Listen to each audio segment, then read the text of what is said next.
Assalamualaikum warahmatullahi wabarakatuh. Perkenalkan, nama saya Aulia Afifa dari kelas 4D reguler pagi Banjarmasin dengan NPM 2408010565. Tugas dari mata kuliah Filsafat Hukum dengan judul jurnal dari kelompok 1 yaitu artikel konstruksi ontologi keadilan dalam hukum positif Indonesia melalui dialektika keadilan distributif dan keadilan substantif.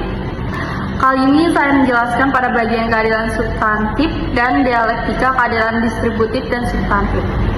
Keadilan substantif merujuk pada konsep keadilan yang berorientasi pada hasil akhir yang dirasakan adil oleh masyarakat, bukan hanya pada kesesuaian prosedural.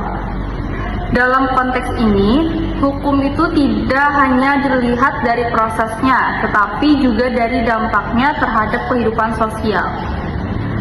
Satjipto Raharjo melalui gagasan hukum progresif menekankan bahwa hukum itu harus berpihak pada manusia, bukan sebaliknya. Oleh karena itu, aparat penegak hukum dituntut untuk tidak hanya terpaku pada teks hukum, tetapi juga menggali nilai-nilai keadilan yang hidup dalam masyarakat. Pendekatan ini menunjukkan bahwa keadilan substantif merupakan koreksi terhadap kelemahan hukum formalistik yang sering gagal menjawab kebutuhan keadilan sosial secara nyata.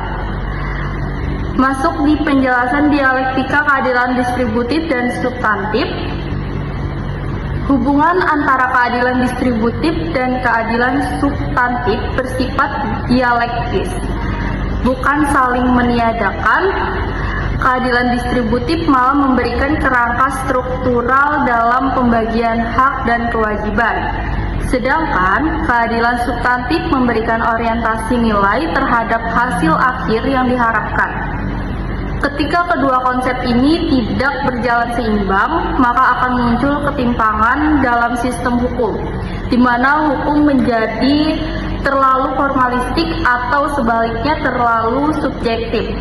Oleh karena itu, integrasi keduanya menjadi penting dalam membangun sistem hukum yang tidak hanya sah secara normatif, tetapi juga adil secara sosial.